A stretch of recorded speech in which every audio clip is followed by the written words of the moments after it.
Halo para sahabat, jumpa lagi dengan saya Suster Julita kali ini, atau Suster Flaviani. Dan kali ini saya tidak sendiri, saya punya teman. Siapa? Kira-kira pengalaman apa yang mau dibagikan? Ikuti terus sampai akhir videonya ya teman-teman ya. Pasti kali ini temennya saya, ini sahabat gitu ya. Kita punya sebutan yang akrab, nanti juga bisa ikuti kenapa bisa seperti itu gitu kan. Yang pasti terima kasih sudah bergabung, jangan lupa like, subscribe, dan share. Wah, jangan gitu ya. Oke, selamat siang Suster. Selamat siang Suster Okta. Oke, sehat? Sehat. Kok hitam? Nah, saya sekarang sering ke kebun jadi hitam. Enggak sih, tapi hitam manis gitu ya. Menunjukkan bahwa ada yang lebih daripada biasanya. Iya. Suster. Kelebihan berat badan mungkin ya. Enggak, jadi lebih dari biasanya. Enggak, dulu tuh kelihatan putih sedikit, tapi sekarang karena rajin berkebun gitu ya. Nanti kita tanya juga kenapa kok rajin berkebun gitu. Suster Helen, FSGM. Suster boleh dong dikenalkan dengan teman-teman. Kesibukannya apa, tinggal di mana gitu. Baik, halo teman-teman, nama saya Suster Helen FSGM. Saat ini saya berkarya di TK Fransiskus Baradatu, Waikanan. Lalu kesibukan saya setiap hari pasti ada di sekolah. Lalu juga mengajar di SD Bakti, pelajaran agama untuk kelas 4 dan 5. Lalu kesibukan yang lain, saya juga membantu di paroki di bagian Bina Iman untuk anak, remaja, dan OMK. Itu Suster kesibukan saya. Banyak banget ya. Nah, ya cukup banyak. Oke, tadi katanya tambah sedikit hitam. Ada hubungannya, kenapa sih? Karena kan kalau dipikir itu kayaknya semua di sekolah tapi kok hitam gitu ya. Soalnya kan di ruangan ini kan ya teman-teman ya. Iya, jadi begini Suster Okta dan teman-teman. Meskipun saya tugasnya di sekolah, sekarang ini saya punya hobi bertanam sayuran. Hanya sekarang belum bisa dibuktikan karena baru dipanen tadi ya. Tapi di video saya beberapa waktu lalu, kalau teman-teman lihat ada tuh sayur-sayur Suster Helen yang dengan anak-anak TK itu ada kok. Jadi ada bukti. Jadi sayur-sayuran itu kami tanam mulai dari kangkung, kacang, buncis, sawi, lalu tomat, rempai, semuanya ada. Kita menanam itu pertama-tama memang mau menumbuhkan kepada anak-anak menyayangi ibu bumi, karena sekolah ini sekolah Fransiskus gitu. Yang kedua, selain untuk menyayangi ibu bumi, kita bisa berhemat Suster. Karena dengan menanam sayur kita tidak membeli sayur lagi, kan hemat. Lalu kita juga bisa hidup sehat karena tanaman yang ditanam dipupuk dengan pupuk organik di sini. Jadi sebagai sarana pembelajaran juga bagi anak-anak ya, cara untuk memperkenalkan ini namanya cabai, ini namanya tomat gitu. Karena banyak loh anak sekarang karena tinggal di kota dan tidak biasa bercocok tanam, jadi tidak tahu kalau ini bunga mawar gitu ya. Oke, Suster Helen. Oke, ini tadi kesibukan Suster Helen. Jadi Suster Helen ini guru ya, kepala sekolah TK, guru tadi yang disebutin macam-macam. Beda dengan saya yang sering di lapangan gitu. Masing-masing punya tiap-tiap. Inilah indahnya Suster FSGM ya. Jadi ada yang guru, ada yang di lapangan tadi, ada yang perawat, ada yang dokter, ada yang pastoral care, ada yang macam-macam pokoknya. Jadi silahkan masuk FSGM. Oke, Suster Helen. Ini menarik. Kenapa teman-teman hari ini kenapa saya menghadirkan Suster Helen ini, tahu nggak sih? Kalau lihat lagi video saya sebelumnya, Suster Helen ini 3 bersaudara. Jadi Suster Helen anak pertama, lalu anak kedua itu cowok ya, Suster Helen, dan yang terakhir itu cewek. Tiga-tiganya masuk biara. Gila nggak? Yang lebih gila lagi orang tuanya kok izinin gitu kan. Tapi juga Suster Helen pasti punya, ini sebagai kakak pertama gitu, gimana perasaannya? Kita tanya dulu ke Suster Helen itu apa sih Suster Helen dulu. Apa yang buat Suster Helen waktu itu memutuskan saya pengen masuk biara? Oke, baik Suster. Saya pertama-tama memang pingin jadi suster gitu, cita-cita ketika di SD, karena saya sekolah di negeri.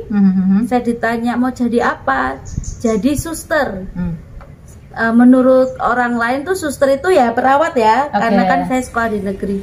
Tetapi memang saya pengen jadi suster karena suster FSGM itu sering ngajar sekolah minggu di stasi saya di paroki Gisting, namanya Suster Valentin. Lalu saya tertarik untuk menjadi suster, dan ini yang unik ya, saat itu saya itu tidak mengatakan kepada kedua orang tua saya kalau mau jadi suster, tapi kepada bude saya kalau saya ini mau jadi suster.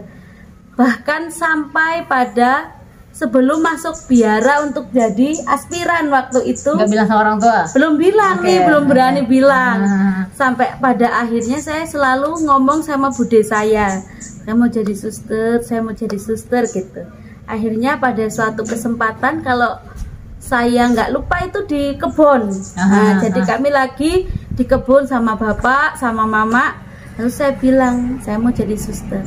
Lalu mama saya bilang boleh, tapi kalau nggak kuat pulang. Jadi setiap kali panggilan saya itu selalu ditanya kalau tidak kuat pulang. Tetapi itu justru menjadi cambuk bagi saya, jadi penguat gitu suster. Kok kenapa sih kok nggak kuat? Ada apa sih nggak kuat? Gitu. Dan itu juga menjadi salah satu penyemangat, mengatakan pada diri sendiri bahwa saya harus kuat gitu. Pastinya juga orang tua itu merasa bahwa anaknya ini kan dulu saya kecil, sekarang pendek, belum sih, hanya gendut aja gitu. Tapi imut loh, imutnya baby face, jangan kira baby face ini. Padahal kalau umur udah naik, umur sudah naik lah ya, atas bawah lah, ya masih baby face gitu. Jadi memang mau jadi suster itu saya memang cita-cita, lalu mengungkapkan kepada orang tua kalau nggak kuat pulang setiap kali itu, karena orang tua saya, khususnya mama saya itu punya trauma sebenarnya, karena kan di keluarga kami, di tetangga banyak yang mau jadi biarawan biarawati, tetapi pada akhirnya di tengah jalan mundur semua, sehingga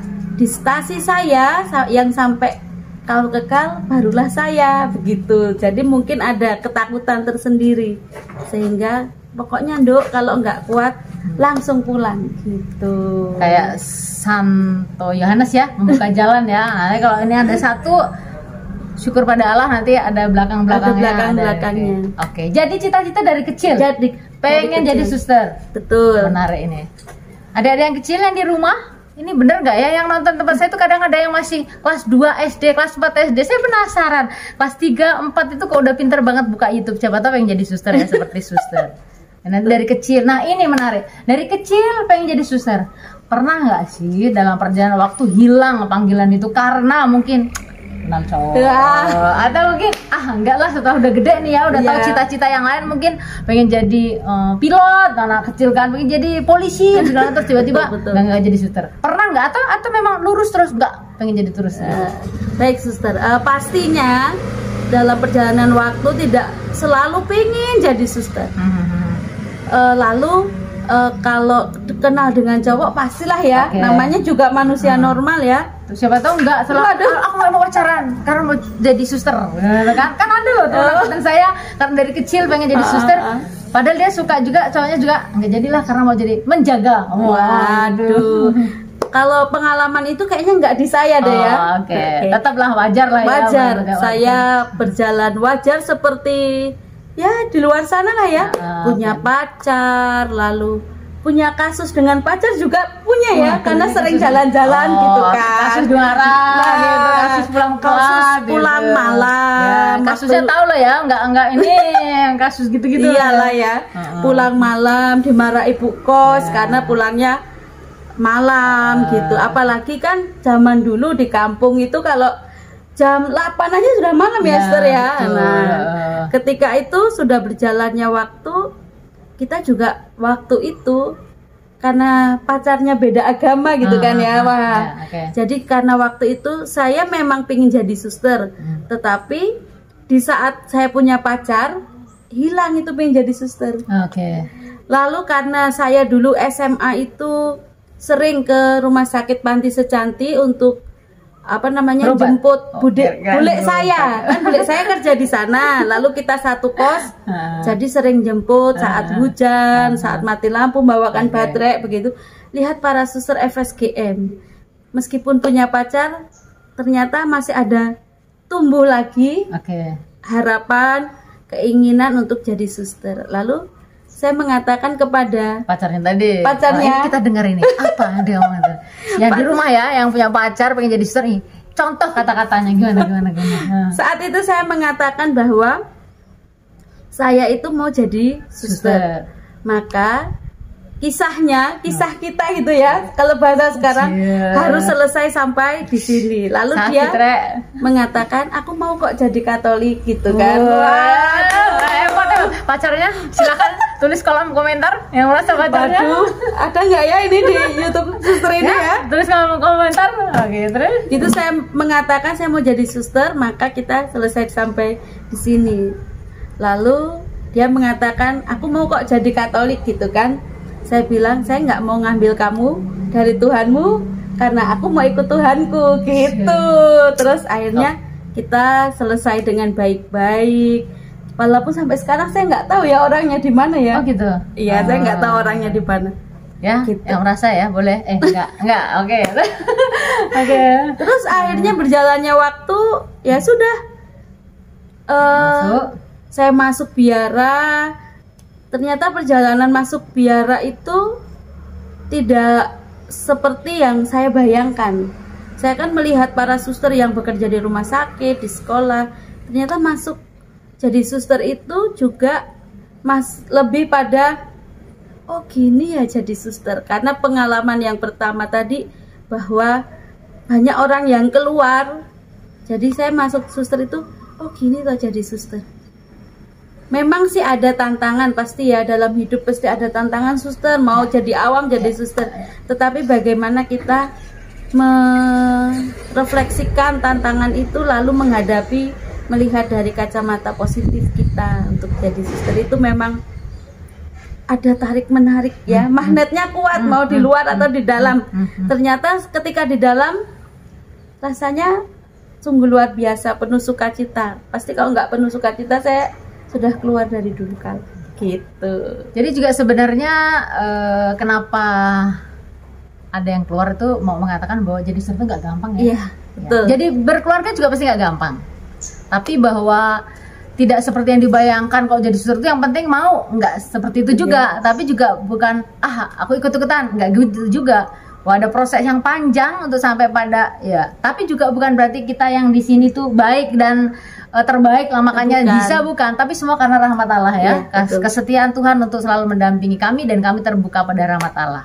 Oke, tadi pengen jadi suster, lalu punya pacar, terus sempat hilang naik turun segala macam, dan akhirnya dengan damai sukacita putus dengan pacarnya, saling baik. Lalu ini kan menarik banget yang bagi saya pribadi. Oke lah, perjalanan panggilan dengan dinamikanya kita segitunya ya. Hanya ini yang menarik bagi saya, yang pengen saya angkat itu, kemudian setelah jadi suster nih ya, masih jadi suster.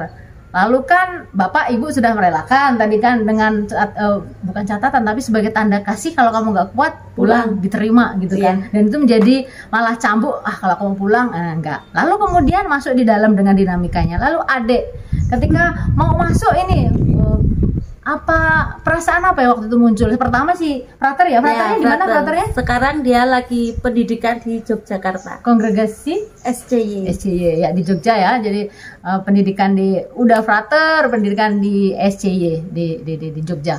Nah, waktu itu ketika ngomong-ngomong apa janjian, jangan-jangan Dek nanti kamu jadi frater ya, aku jadi romo, kamu suster gitu.